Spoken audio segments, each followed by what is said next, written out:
Okay, so for this video, I'm going to be ranking all the Disney villains in my personal opinion.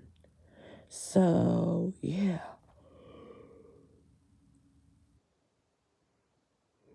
This is going to be a long video because there's quite a few Disney villains, and I'm not really including direct-to-DVD movie sequels or Disney sidekicks, while I'm making one exception if they made an impact on the overall story. So I'm only including one.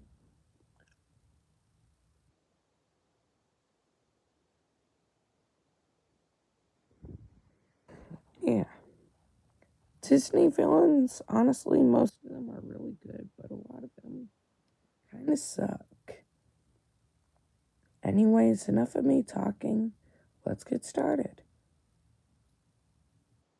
At number 59, Aunt Sarah from Lady and the Tramp. Aunt Sarah isn't even really a villain. She just locks Lady out of the house and just lets her cats, we'll get to them in a minute, out torture Lady and the Tramp. Yeah, Aunt Sarah is probably one of the weaker Disney villains. She's not even really memorable. There's so many better Disney villains that, well, you know what I mean. That are better than Aunt Sarah.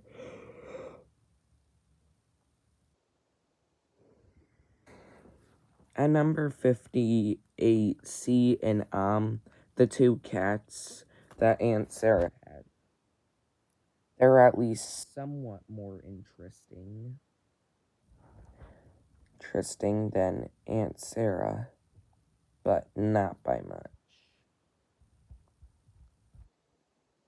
They're just two Siamese cats who are just kind of like side characters.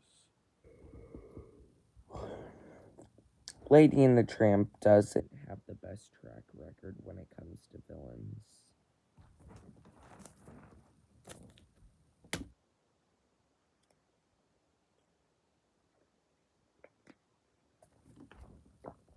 Yep. They don't really have the best track record in Lady of the Tramp. Let's just move on. At number 57, King Ruinard from Frozen 2. The reason I'm putting him this low is he barely makes an impact on the overall story. He doesn't even show up because he died long before the main plot started. He could have left an impact, but no. He appears in like a few scenes in an ice sculpture.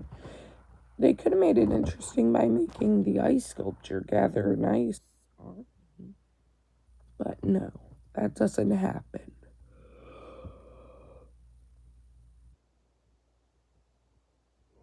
Anyway, moving on.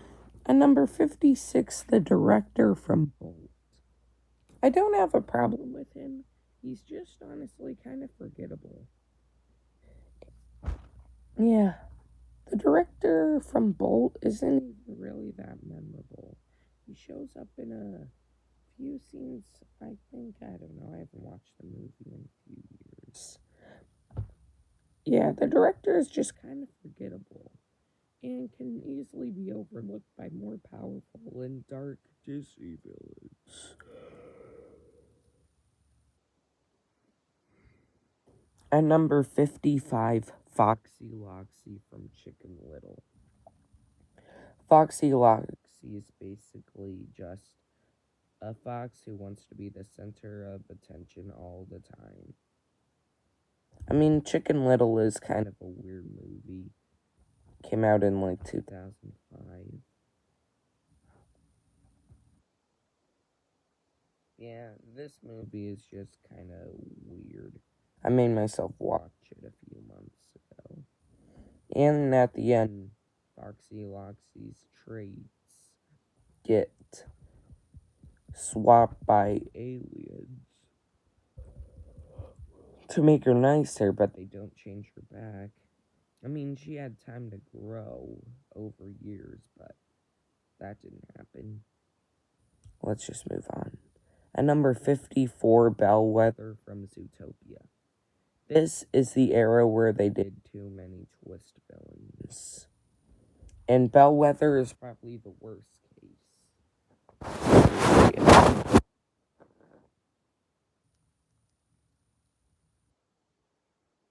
Yeah. She's only about a villain for the last, 10-15 minutes of the movie. And she's defeated really quickly, which doesn't help the case. She could have been interesting with the Innocent Sheep Act, but with the era twist villains, it doesn't help her case. And that's why she's so low on the list. At number 53, Prince Hans. Prince Hans is another twist villain, and he's only evil for a few minutes. And he made the grave mistake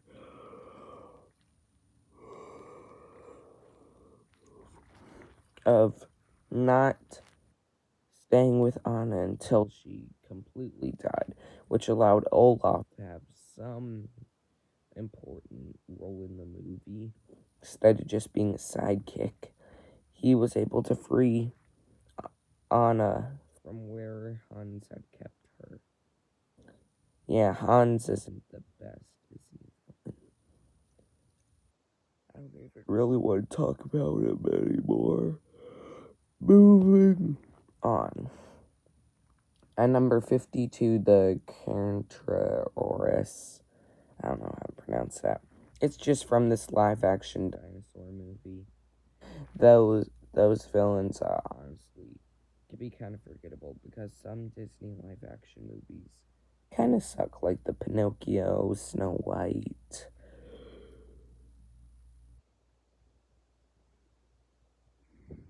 Yeah. These villains are easily overshadowed. Moving on. At number 51, the Black Triangles from Fantasia 2000. These are the main villains from what I could find. And honestly, they're honestly really forgettable.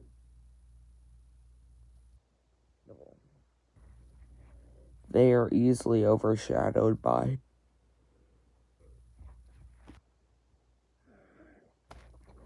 other important villains. Yeah. They could have been better, but they weren't. Let's just move on. At number 50, Amos Slade from The Fox and the Hound. Amos Slade is kind of interesting. He was poaching in a protection observatory. I think that's how it is.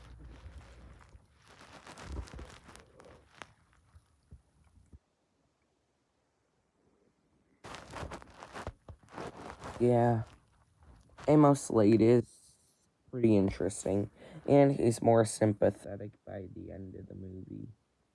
He's just alright.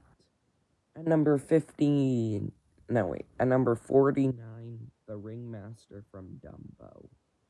The Ringmaster is honestly kind of forgettable, which is a shame because Dumbo honestly is a pretty decent movie in my opinion.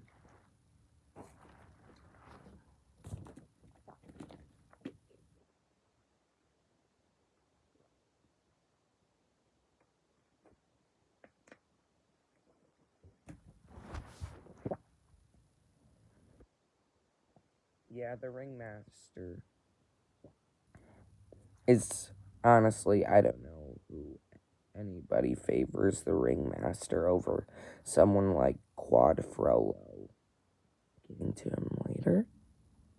Yeah, the Ringmaster is easily forgettable. At number 48, Prince John from Robin Hood. Prince John is honestly pretty decent, but not a lot of people remember him. For me, at least. But Prince John is still honestly pretty decent as a villain. Prince John is up there as a mid-villain. Moving on. At number 47, the Queen of Hearts from Alice in Wonderland. One word to describe her: deranged. She's just kind of deranged. I mean, her whole sequence is in a dream, so she can't get charged for the crimes she committed. That's the perks of being a dream villain. At number 46, Nalo from Moana 2. Nalo plays an impact. I haven't seen Moana 2. I don't know really what he does, but one thing, he has a pretty decent design.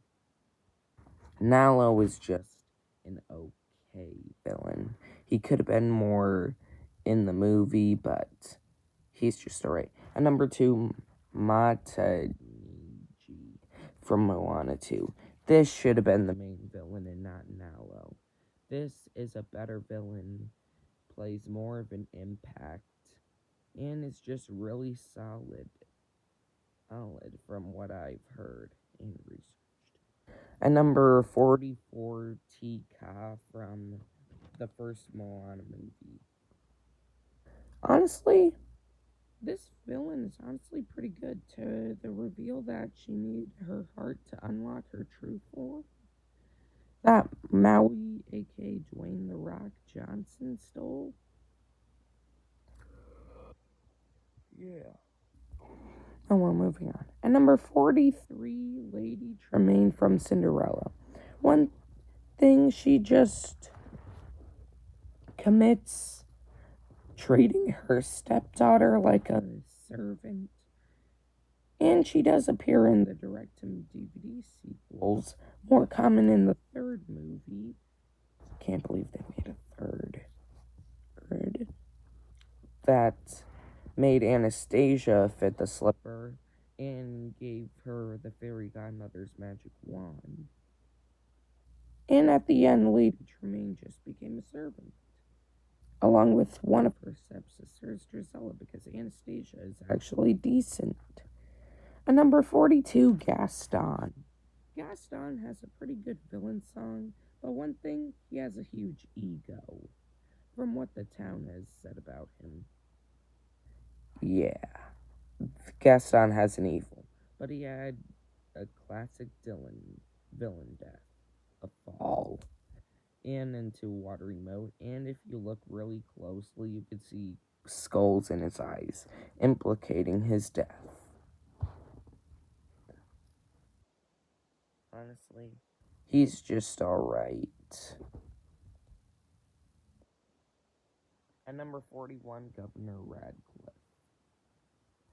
Governor Radcliffe is from Pocahontas. Honestly, he's pretty good. I don't really remember what he did. Never really seen this movie. But, he's pretty decent.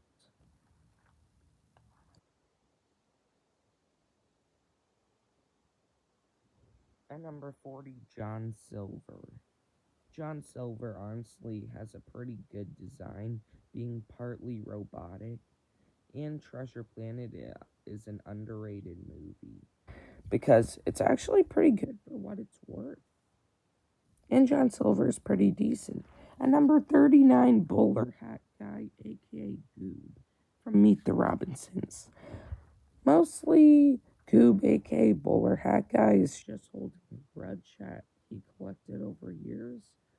Kind of stupid, but still, he is at least a decent villain. And even Lewis went back in time to make sure Goob didn't end up like that by making him catch the ball. Well, at least he turned into a decent guy. At number 38, Arthur the Virus from Ralph Breaks the Internet. Arthur honestly just turns into the Ralph clones and later on that Ralphzilla thing. Honestly, it just takes all of Ralph's traits of being obsessed with Vanellope as a friend, and turns him into a monster, literally. And at the end, Ralph gets to it, and eventually the virus just disappears. It's pretty decent. At number 37, The Drun from Raya and the Last Dragon. Not a lot of people seen this movie because this came around, I think, during COVID. And honestly, The Drun I heard is alright, but could probably still use some more. At number 36, Alma Madrigal from Encanto. Well, the villain from Encanto is the grandmother because she shuts out Mirabel for trying so she could keep her family's image and magic. But eventually the house goes wrong and she even neglects her son Bruno. No, that's just evil, but she's just alright. Number 35, The Reapers from Strange World. I've heard they're alright, and I didn't know where to put them, so I put them around the middle. Which, yeah, I heard they're alright. I just knew I was about to put them, so like I said, I put them near the middle. Number 34, King Magnifico from Wish. Honestly, he's defeated because people are just singing, but he has a pretty gruesome fate to think about it. He's stuck in a mirror, which doesn't seem like a terrible fate, but he's locked out of food, water, and available toilet. So he probably died within a few days. That's kind of dark after you explore it more. R.I.P. King Magnifico. At number 33, the original villain, the Evil Queen. To be honest, the Evil Queen is pretty good, poisoning Snow White so she could be the fairest in the land, and having a pretty gruesome death, falling, getting crushed by a rock, and getting her carcass getting eaten alive by 2 vultures. That's morbid, but the first Disney villain still holds an impact. At number 32, Monstro from Pinocchio. Monstro honestly gave a pretty good chase at the end, and proving to Pinocchio that he was unselfish, truthful to Geppetto by defeating Monstro and risking his own life to save Geppetto, and at the end turning into a real boy. Pretty good. At number 31, Gideon and Honest John. To be honest, there are a lot of Pinocchio villains. This is a pretty good villain. These are pretty good villains. Swindling Pinocchio not once, but twice. The first time to join Stromboli, we'll get to him. And then to go to Pleasure Island, which is really the darkest point in a Disney movie for me. At number 30, Stromboli. Stromboli is just a guy trying to make money through puppeteer. And even Pinocchio sings a really good song, I Got No Strings. And eventually, he just locks Pinocchio in a cage. Kind of morbid. Stromboli is just alright, though. At number 29, Maleficent. Maleficent is a really good villain. Has a great design. It's really threatening. Turns into a dragon. And is just great. At number 28, Professor Callahan. Out of all the Disney twist villains, this is my favorite. He just has a pretty good design, a sympathetic motive, and just a pretty good role in the film, Professor Callahan. But he's not better than the 27 following, in my opinion.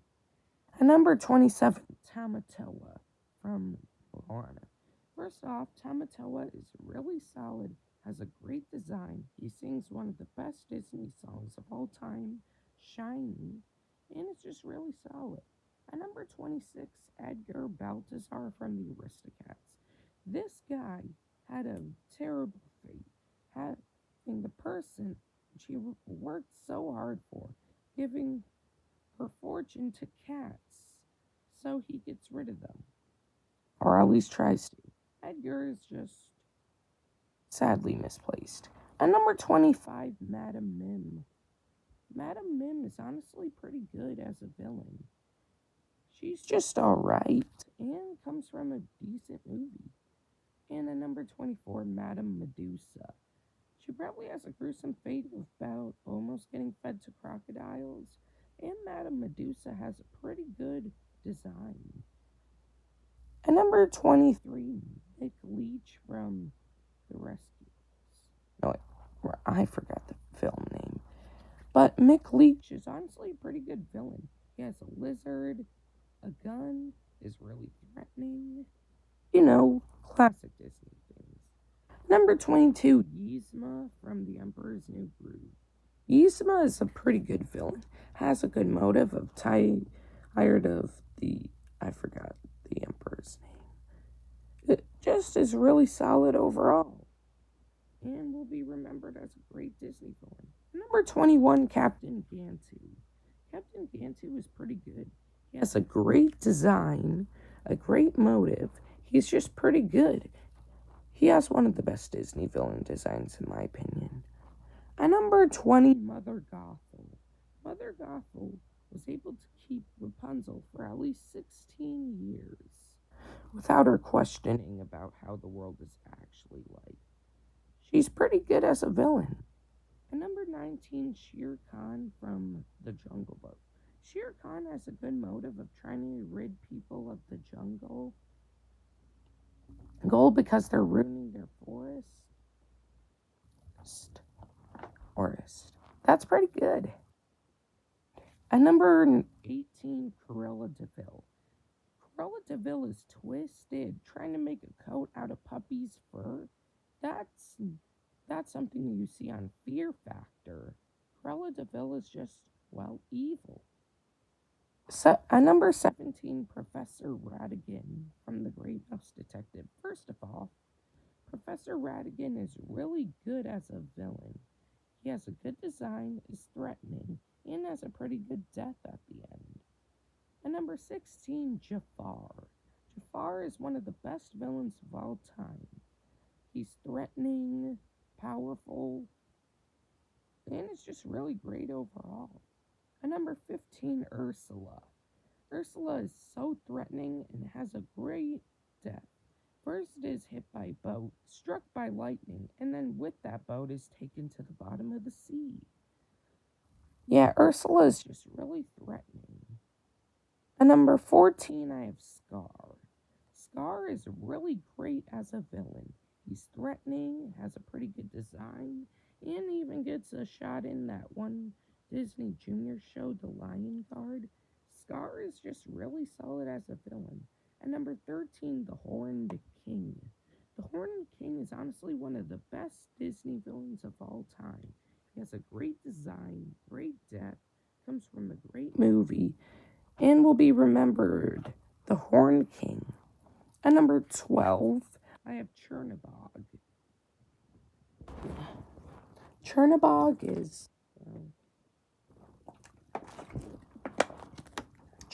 is really solid as a villain. Peak design.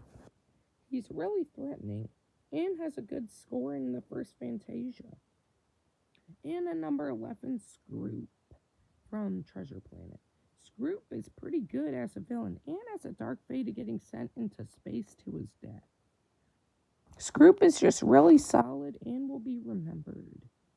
Time for the top 10. At number 10, Captain Hook. Captain Hook has a good motive of wanting to get back for Peter Pan, chopping off his hand, feeding it to a crocodile, and that said crocodile chasing him, trying to get the rest of him. Peter Pan is kind of a jerk in that sense. But Captain Hook isn't like that either. He is, but Captain Hook is really solid. At number 9, we have a tie with the Coachman and Oogie Boogie.